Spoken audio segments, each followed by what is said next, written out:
पाकिस्तान की हालत इस वक्त ऐसे है जैसे कि कह रहा हो आ बैल मुझे मार, सींग से नहीं तो पूंछ से ही मार। ताजिकिस्तान ने बहुत ही तगड़ा वाला झटका दिया है पाकिस्तान को। तो वहीं दूसरी तरफ आखिरकार रूस का कट्टर दुश्मन भारत की शरण में क्यों आया है? क्या भारत रूस के इस दुश्मन को गले लगाएगा? वैसे आपको बता दें, रूस के इस दुश्मन का कनेक्शन भारत के कश्मीर से भी है और अचानक से उठकर ये भारत से कुछ मांग रहा है। इसके अलावा बहुत कुछ, आइए जानते हैं इन खबरों को विस्तार से। जैसे बेगानी शादी में अब्दुल्ला दीवाना होता है, वैसे ही इस वक्त पाकिस्तान की हालत है। ये जो तस्वीर देख रहे हैं आप, ये तस्वीर है मुल्ला कुरैशी की। 15 अगस्त को काबुल पे कब्जा किया तालिबान और इस बंदे की हरकत देखिए कैसे इसके पूंछ में आग लगी है। ये तजाकिस्तान पहुंचा 25 अगस्त को, फिर उज्बेकिस्तान वहां से तुरंत पहुंचा 25 अगस्त को ही, और फिर वहां से 26 अगस्त को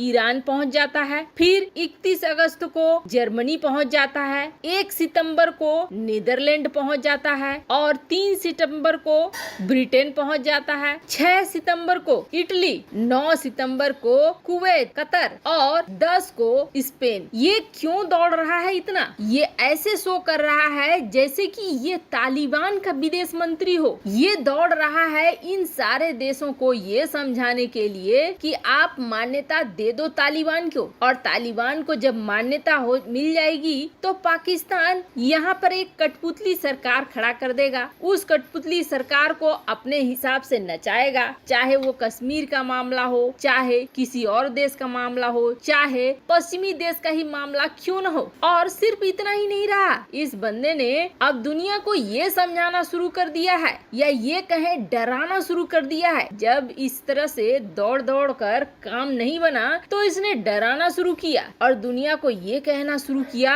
अगर हमने तालिबान को अकेला छोड़ दिया, अफगानिस्तान को इस तरीके से छोड़ दिया तो हमें भुगतना होगा, दुनिया को भुगतना होगा। फिर से उसी तरह की घटनाएं होंगी, आतंकवादी घटनाएं होंगी दुनिया भर में। दुनिया को समझना होगा, अपना नजरिया बदलना होगा, नहीं तो गंभीर परिणाम होंगे। मतलब ये है कि दुनिया इस सरकार को मान्यता दे दे और जो पैसे वैसे हैं वो भेजना शुरू कर दे। ऐसा शुरू होते ही होगा ये उन डॉलरों की मदद से पाकिस्तान और भी ज्यादा इन आतंकवादियों को ताकतवर बनाएगा और फिर पाकिस्तान इन आतंकवादियों के सहारे दुनिया को परेशान करेगा। ये पाकिस्तान का मंसूबा है। यही वजह है कि ये पाकिस्तानी विदेश मंत्री तालिबान का विदेश मंत्री बनकर घूम रहा है। वैसे पाकिस्तान और तालिबान के क्या संबंध है ये दिख चुके हैं। ये जो देख रहे हैं आप, ये है मुल्ला बरादर, रहने वाला है अफगानिस्तान का, लेकिन इसका पासपोर्ट देखिए, इसके पासपोर्ट में दिख रहा है ये पाकिस्तान का। पाकिस्तान ने इसका पासपोर्ट बनाया। आखिर पाकिस्तान ने इसका पासपोर्ट क्यों बनाया? साफ दिख रहा है कि इसकी मिलीभगत कितने दूर की चल रही है। लेकिन पाकिस्तान के इस मंसूबे पर सबसे बड़ा चोट और सबसे पहला चोट किया है तजिकिस्तान ने। तजिकिस्तान ने सबसे पहले कैंसिल कर दी है तजिकिस्तान की सिविल सोसाइटी। अब तजिकिस्तान के गवर्नमेंट को कह रही है कि पाक पीएम इमरान खान की विजिट को कैंसिल कर दे, जब तक कि पाकिस्तान अफगानिस्तान के इंटरनल मैटर में घुसता है और तालिबान की मदद करता है। आपको बता दें, तजिकिस्तान और ईरान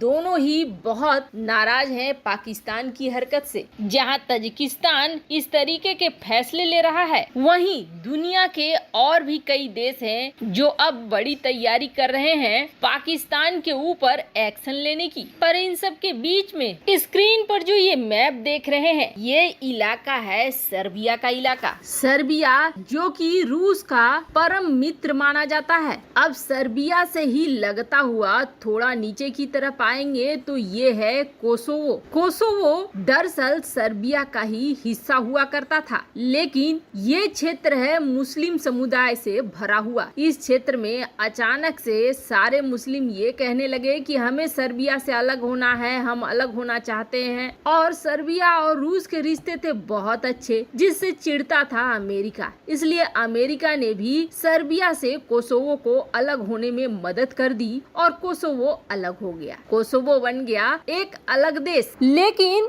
दुनिया के बहुत सारे देश हैं जो कोसोवो को मान्यता नहीं देते हैं, जिसमें से एक भारत भी है। भारत कोसोवो को इसलिए मान्यता नहीं देता है कि एक तो ये सर्बिया का पार्ट था। इस तरीके से जातिगत होके किसी भी क्षेत्र का बंटवारा करना बिल्कुल सही नहीं है। ऐसे तो कहीं भी कोई भी देश में ऐसा ही होने लगेगा। और दूसरी सबसे बड़ी वजह थी कि रूस भारत का बेहतर दोस्त है, जिसकी वजह से रूस के खिलाफ भी भारत नहीं जा सकता था। अब हालात जरा देखिए, अफगानिस्तान मामले में पहले तो बिदका हुआ था रूस, लेकिन बाद में कश्मीर और चेचन्या की बातें समझ में आने लगी रूस को भी, और रूस ने भारत के साथ गठबंधन बना लिया। यहाँ तक कि रूस ने तालिबान को सबसे बड़ा झटका दिया, और तालिबान ने जो बड़े प्यार से रूस को ऑफर दिया था अपने शपथ ग्रहण समारोह में आने की, रूस ने उसे रिजेक्ट किया। रूस ने कह दिया कि हम नहीं आने वाले हैं। साथ ही साथ ये भी चेतावनी दे दी कि अफगानिस्तान की जमीन का इस्तेमाल किसी दूसरे देश के खिलाफ नहीं होना चाहिए। अब इतना कम था तो रूस ने अब ऐसे ऑपरेशंस चालू कर दिए अपनी सीमा पर, जिससे कि आतंकवादियों को सीधे ठोका जाए। अब इन सब के बीच में अचानक से कोसोवो ये कह रहा है भारत को कि आप हमें मान्यता दे दो, हमारे हालात कश्मीर से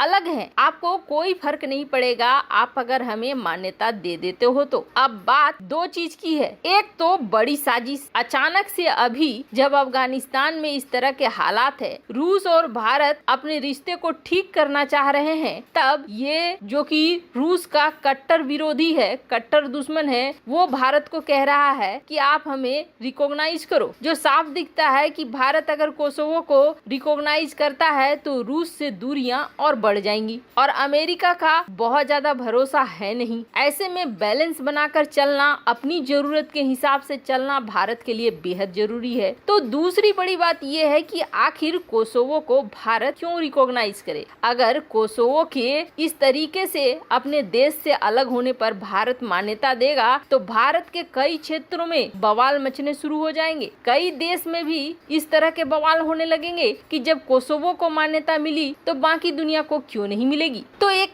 गहरी साजिश है जो कोसोवो के रूप में सामने आई है। वैसे आपको क्या लगता है, क्या भारत को कोसोवो को मान्यता देना चाहिए या नहीं देना चाहिए? कमेंट कर अपनी राय जरूर बताएं। जल्द मिलते हैं अगले वीडियो में नई खबर के साथ।